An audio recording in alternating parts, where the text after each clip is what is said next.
مساء الخير يا رجالتنا، رجاله التالتة اعداد، عاملين ايه؟ اتمنى تكون بخير يا عزيزي. النهارده هنحل مع بعضينا المحافظه رقم 5، محافظه الغربيه. بيقولوا ان الامتحان ده كان جاي تقيل للعيال. تعالى كده نشوف ايه اللي جاي في التقيل فيه. يلا، بيقول اول حاجه: نلجأ لمصطلح السرعه المتوسطه عندما يتحرك الجسم بسرعه مالها. تلجأ لمصطلح السرعه المتوسطه عندما يتحرك الجسم بسرعه غير منتظمه. تمام. رقم 2: شخص وضع قلما في جيبه الأيسر ووقف أمام مرآة مستوية فتكونت له صورة القلم في الناحية الإيه؟ أريدك أن تتخيل أنا وضعت قلم في إيدي اللي هي اليسرى الإيه؟ في جيبي الأيسر في إيدي الشمال أهو. حطيت القلم في إيدي الشمال كده أهو. تمام؟ فوقفت قدام مراية، فأظهر بالنسبة لك متهيألي يعني أظهر بالنسبة لك واقف من ناحية الإيه؟ أنت قاعد قدام اللاب دلوقتي بتتفرج عليا، هتظهر ناحية الإيه؟ اليمين. يبقى عكس، يبقى ناحية اليمين. طب تمام. للأمانة أول سؤالين لغاية دلوقتي يعني مش ألطف شيء، بس نكمل. الشخص المقابل يمثل أحد أطوار انقسام الخلية. الطور نوت يلي الطور الموضح بالشكل. ده الطور الإيه ده الطور الاستوائي. فالعيال اتلخبطت وكتبت الاستوائي، لا هو عايز يلي الطور الموضح بالشكل. ايه الطور اللي بعد الاستوائي؟ احنا كنا قايلين استوائي بعد كده انفصالي، فالطور الانفصالي. ماشي. بعد كده اجب قارن بين حركة الجسم التي تمثلها الأشكال التالية. ماشي. يبقى المسافة والزمن ده واقف عند مسافة معينة، يبقى ده جسم ساكن. طيب تمام. وهنا مسافة وزمن والاتنين بيزيدوا، يبقى دي سرعة منتظمة. طيب تمام. وده سرعة وزمن والسرعة ثابتة في حتة معينة. السرعة ثابتة في حتة معينة، السرعة ثابتة مقدارها واقفة في مكانها، يبقى السرعة برضو منتظمة. يا مستر هما الشكلين دول يساووا بعض؟ السرعة والزمن، السرعة ثابتة هي السرعة المنتظمة. تمام. فلغاية هنا بأمانة في فكر. طب تمام. وعلى فكرة أنا بحب نوعية الامتحان زي كده، هو معتمد على فكر. أنا عايزك تفكر، مش عايزك حافظ إجابة ترصها وخلاص. الشكل المقابل يوضح جسم الموضوع، عشان لما بتطلعوا ثانوي أنتوا بتتصدموا، بتلاقي كل الأسئلة محتاجة فكر. تمام. وأنت هنا عمال رص رص رص. فحلو لما نقابل نوعية محافظات بالمنظر ده، تخلينا نقلب كده القديم بالجديد كله. الشكل المقابل يوضح جسم موضوعا أمام عدسة محددة، ووضع أمامها مراية مستوية، وعند النظر بداخل المراية لم تتكون له صورة. لم تتكون له صورة، يبقى أكيد الجسم ده واقف عند به البؤرة، فلما يقف عند البؤرة بابا لا تتكون له صورة. تمام. ولماذا لم تتكون صورة للجسم؟ هقول له لا تتكون له صورة، ما موضع الجسم بالنسبة للعدسة؟ الجسم واقف عند البؤرة. ولماذا لم تتكون له صورة؟ ليه ما تكونتش له صورة؟ هقول له لأنه ليه اللي ما تكونش له صورة؟ لأن الجسم واقف عند نقطة الإيه؟ البؤرة. لأن الجسم عندما يقف عند البؤرة، يا أختي جميلة، عند البؤرة لا تتكون له صورة. يلا يا سيدي. بعد كده يلا. مربع: تحرك الجسم في خط مستقيم وتم تسجيل المسافات التي قطعها في عدة أزمنة كما هو موضح بالجدول المقابل. مثل العلاقة البينية مع حساب سرعة الجسم. مسافة وزمن. ماشي. عايز أمثل العلاقة دي مع حساب السرعة. مثل العلاقة برضو كان حتة مش ألطف حاجة، بس صدقني مش صعبة. هتعمل كده اهو. حلوة التكنولوجيا. وهعمل كده. أيوة جميلة يا أختي جميلة. يبقى استنى بقى نمسحك بقى كده خالص، نبدأ نرسمك من أول وجديد أهو كده. أيوة بس أقف كده ادي أهو. طيب تمام. وبعد كده أبدأ أرقم اللي فوق مسافة واللي تحت دايما زمن، وأقول له كده أهو من هنا 10 وهنا 20 30 40 50. ماشي. ومن تحت 5 و10 و15، ادي 5 وادي 10 وادي 15. ماشي. وبعد كده هتعمل ايه؟ هوصل النقط ببعض، النقطة هادي بالنقطة هادي بالنقطة هادي بالنقطة هادي، هلاقيها طالعة بالمنظر ده. ماشي. مع حساب سرعة الجسم، والله دي سرعة منتظمة، وطالما الجسم السرعة بتاعته سرعة منتظمة يبقى على طول كلهم نفس الرقم. يعني ايه؟ يعني هقسم دي على دي على دي على دي على دي على دي. 10 على 5 فيها الاتنين، 20 على 10 فيها الاتنين، 30 على 15 فيها الاتنين، 40 على 20 فيها الاتنين، 50 على 25 فيها الاتنين، 60 على 30 فيها الاتنين. يبقى لما اجي احسب السرعة يبقى كلهم يساوي، يبقى 10 على 5. ركز بقى كده، بدأ يتقف المحافظات، سيبك من لعب العيال اللي كان قبل كده. 10 على 5 تساوي 20 على 10 تساوي 30 على 15، وتفضل تكمل تكمل تكمل، وفي الاخر تقول له يساوي كام؟ 2. 2 ايه؟ متر لكل ثانيه. حلو والله، بامانه تاني سؤال جميل. الشكل المقابل يوضح تركيب كائن حي. ده سؤال له بدا يلطف شويه الجو. اكتب ما تشير اليه الارقام ثم وضح ماذا يحدث عندما يقع التركيب 2 في بيئه مناسبه. حلو. هو ما قاليش اسم الكائن، بس انا اكتب له اسم الكائن، عفن الخبز. تمام. كمل. دي اسمها، دي حافظة جرثومية بتشيل الجراثيم جواها، لكن دي الجراثيم ذات نفسها. ماذا يحدث لو وقعت الجراثيم في بيئة مناسبة؟ تتكاثر بالأبواغ أو بالجراثيم مكونة فطرا جديدا. ماشي. اكتب المصطلح العلمي. بيقول لي ايه؟ اي خط مستقيم يمر بمركز تكور المرآة واي نقطة على سطحها خلاف قطبها. اي خط مستقيم في اي نقطة يبقى ده محور ثانوي، لكن لو شرط عليا حتة معينة يبقى محور اصلي. النظرية التي تفسر نشأة من العالمين شامبلين ومولتن. النظرية دي كان اسمها نظرية الايه؟ نظرية النجم العابر. كنا بنقول ايه؟ في حتة نجم عملاق عابر، وكان في حتة بتاعت الشمس، فمدوا ايديهم لبعض فاتصلوا من بعض، بعد كده حصل انفجار، فالشمس فضلت مادة الذراع بتاعها، هي مادة الدراع بتاعها، وفجأة تكثف الدراع وكون ايه؟ كواكب. عدد الأيام التي عاشها فئران التجارب والتي ظلت مصابة بالخلايا السرطانية. اللي ظلت مصابة بالخلايا السرطانية سنة 43، دي عدد الأيام اللي عاشتها. لكن اللي خدت الدواء عاشت 300 يوم، وده يعلمنا نسمع كلام ماما وناخد الدواء. إن الفار اللي أخد الدواء عاش لغاية 300 يوم، لكن يعني اللي ما أخدش الدواء يا دوبك هو 43 يوم وفلسع. ماشي. يتحرك قطاران على شريطين متوازيان في اتجاهين متضادان، فإذا كانت السرعة الأول 60 يبقى أنا عندي قطارين ماشيين عكس بعض. ماشي. في اتجاهين متضادين يعني هجمة. ماشي. كان سرعة القطار الأول 60. ماشي. وسرعة القطار التاني 90. ماشي. احسب سرعة القطار الأول كما لاحظ. سرعة حاجة بالنسبة لحاجة يبقى سرعة نسبية. عايز أسبح السرعة النسبية يبقى 60 زائد 90. تحسب على الآلة بتاعتك 60 زائد 90 هتطلع معاك 150. 150 إيه؟ 150 كيلو متر لكل ساعة. أشكركم. تمام والله بامانه. طب بامانه جاب له مساله مباشره الحمد لله. بيقول لي عجوز يعاني من صعوبه الرؤيه. بامانه السؤال اهبل بس هو عايز يلعب فيه وخلاص. عجوز يعاني من صعوبه الرؤيه واخبره الطبيب ان عدسه العين اصبحت معتمه. ما اسم المرض وماذا يفعل الطبيب حتى يتمكن العجوز من الرؤيه؟ اعتمى عدسه العين، العدسه طفت خالص، ده ولا هو قص نظر ولا طول نظر، ده حاجه اسمها الكاتاركت او المياه البيضاء. امتى تقول الكاتاركت او المياه البيضاء؟ لما تلاقيه بيقول لك العدسه طفت خالص. طيب تمام. عايزين نعالج جده العجوز ده، نعمل له ايه؟ هنقول له العلاج بالتدخل الجراحي وازاله العدسه القديمه وزراعه عدسه جديده من البلاستيك. الموضوع ده الكلام ده مش محتاج حفظ.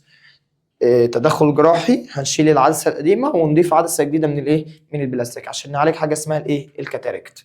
طيب تمام. سيارة تتحرك بسرعة 6 متر كل ثانية، فوجئ قائدها بشخص يخرج من شارع جانبي. يعني عربية ماشية في أمان الله وفجأة طلع لها شخص من شارع جانبي. ادو السيارة بتاعتي ماشية في أمان الله وفوجئت إن في عربية معدية، فبديهي جدا هدوس على الفرامل من غير ما أقرأ بقية السؤال. فضغط على الفرامل فتوقفت السيارة بعد 12 ثانية. حلو. ضغط على السيارة يبقى أكيد في عجلة، احسب العجلة. أيوه بالراحة. سيارة بتتحرك بسرعة 6 يبقى دي السرعة الابتدائية 6 متر كل ثانية. فوجئ القائد بتاعها بشخص يخرج من شارع جانبي فضغط على الفرامل فتوقفت السيارة بعد 12 ثانية. يبقى ده الدلتا زائد الزمن، وتوقفت السيارة معناها إن عين 2 تساوي صفر، خلاص سرعتها بقت بصفر.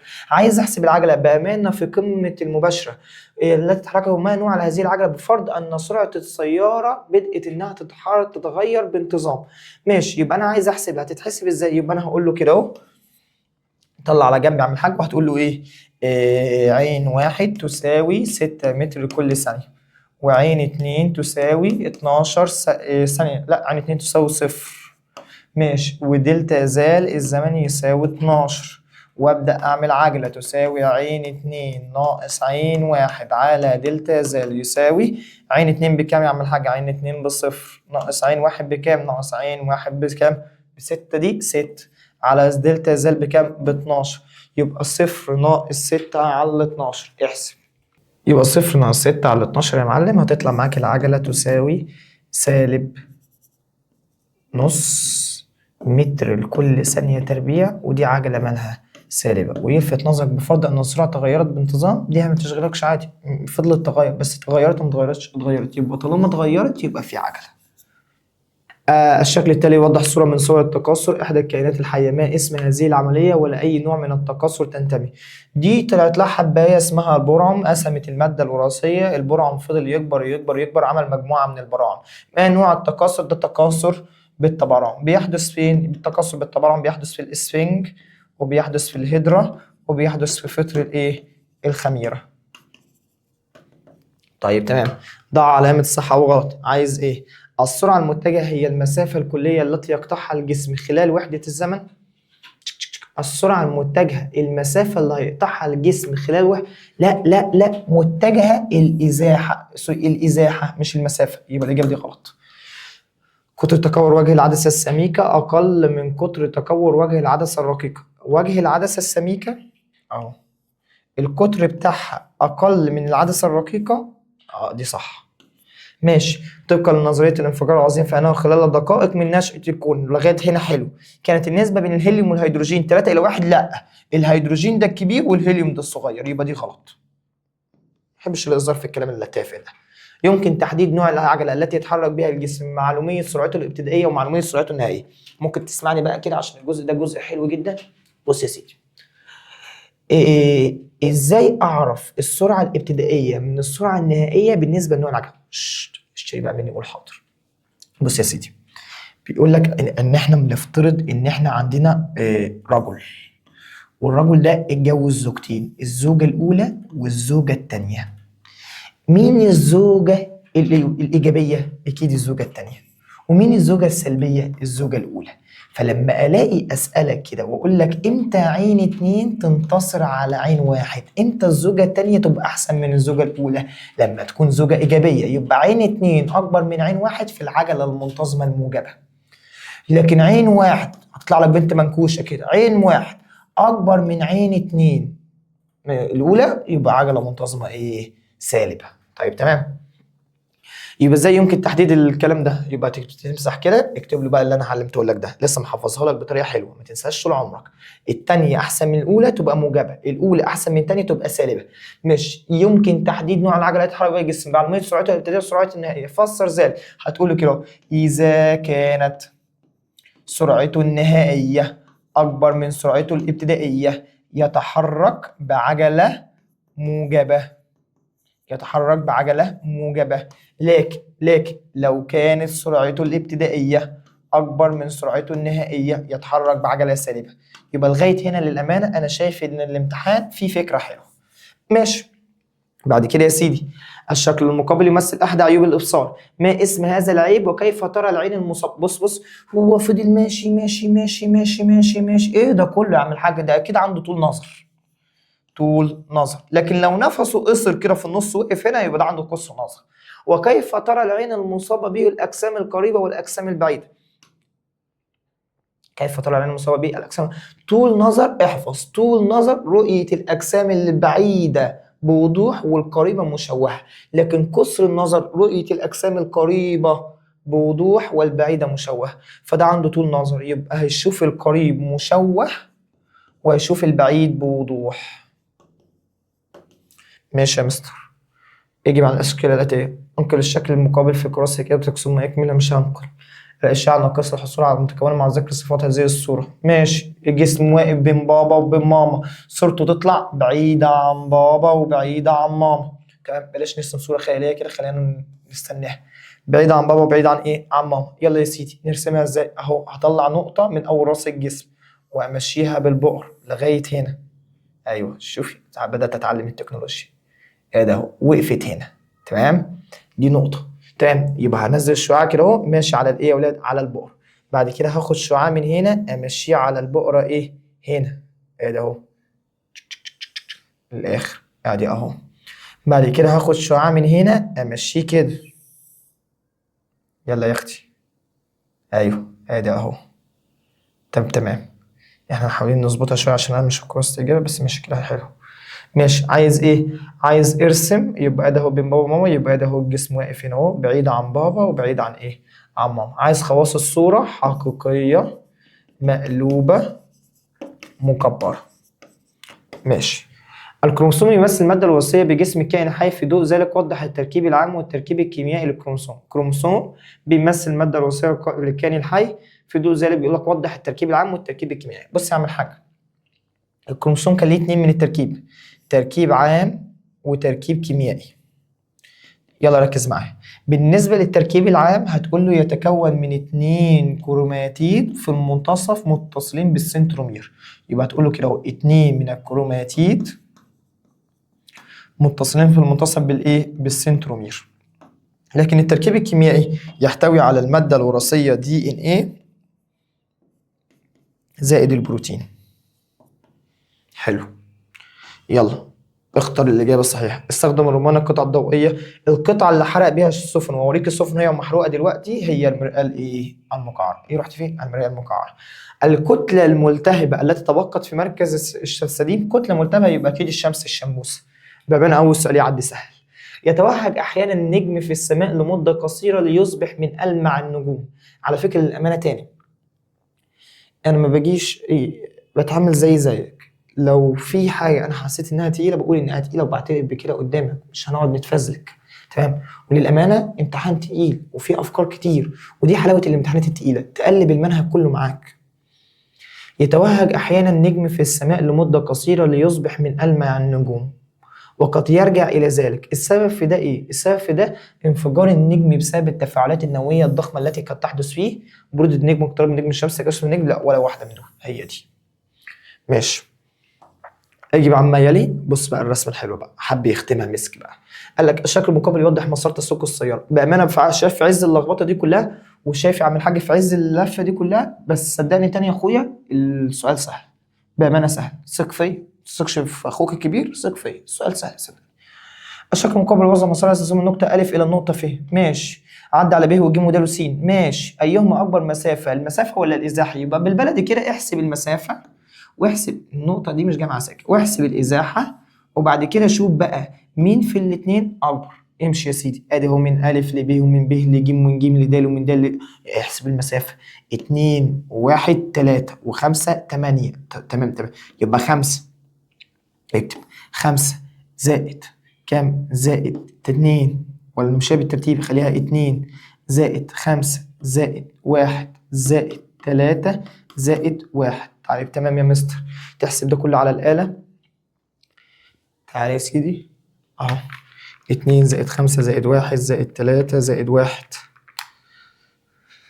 تطلع معاك كله ب 12. 12 ايه؟ 12 كيلو متر يا اختي. كيلو متر. تمام. عايز احسب الازاحه بقى من نقطه البدايه الى نقطه النهايه في خط مستقيم. بامانه تاني احلى مراجعه، حل امتحانات احلى مراجعه. من نقطه البدايه لغايه نقطه النهايه ماشيه في خط مستقيم. نقطه البدايه فين؟ نقطه البدايه الف. نقطه النهايه فين؟ نقطه النهايه ف. تمام. في خط مستقيم، ادي اهي في خط مستقيم، يبقى ماشي كده. ماشي. عايز احسب الجزء ده بكام؟ هو الجزء اللي فوق كله بكام؟ ب5. اكلت منه كام؟ 3. يزيد هنا كام؟ 2 كيلو متر شرقا. يبقى مين اكبر، المسافة ولا الازاحة؟ المسافة اكبر. مع التوضيح اهو التوضيح. اذا كانت الزاوية المحصورة بين الشعاع والساقط والشعاع والمنعكس 30، احسب زاوية السقوط موضحا اجابتك بالرسم. حلو. يبقى انا هقسم اهو زاوية سقوط، زاوية انعكاس. ايوه عجباني التكنولوجيا دي. وارسم خط وعمود مقام بين السقوط والانعكاس كلها ب40. يبقى الجزء ده بكام؟ الجزء ده ب20 والجزء ده ب20. زاوية السقوط تساوي كام؟ 20 درجة. موضحا اجابتك بالرسم. ادي اجابتي بالرسم. ماشي. وارسم له كده الشرط من تحت. يلا يا سيدي، اخر حاجه عشان يبقى ختمنا. اجيب عما يلي. بيقول لك قارن بين الكميات الفيزيائيه القياسيه والكميات الفيزيائيه المتجهه من حيث التعريف. كميه فيزيائيه قياسيه هي الكميه التي يلزم لتحديدها معرفه مقدارها فقط. لكن الكميه المتجهه هي كميه يلزم لتحديدها معرفه مقدارها زائد اتجاهها. ماشي. في الشكل المقابل اذا تم تقطيع اذرع، بص بقى حب يختمها بقى بنجم البحر. بسيط الكيوت بتاعك هتطلع لك صورته بسيط، هتبقى كائن كيوت كده جميل. اذا تم قطع جميع اذرع 50 فرد من نجم البحر. يا لهوي، جبت 50 بني واحد بنجم البحر وقمت مقطعهم شرايح. وكان 35 فرد منهم يحتوي على الجزء المقطوع من الجزء القرص الوسطي، يبقى 35 دول هم اللي هيتكسروا. أما باقي الأفراد تم تقطيعها بحيث لا تحتوي على جزء من القرص. كم يكون؟ يبقى أنا هضرب 35 في عدد أذرعة نجم البحر. عنده كم دراع؟ 1 2 3 4 5. يبقى 35 في كام؟ في 5. تضرب على الآلة حسب 35 في 5 هتطلع يا معلم معاك بكام؟ ب 175.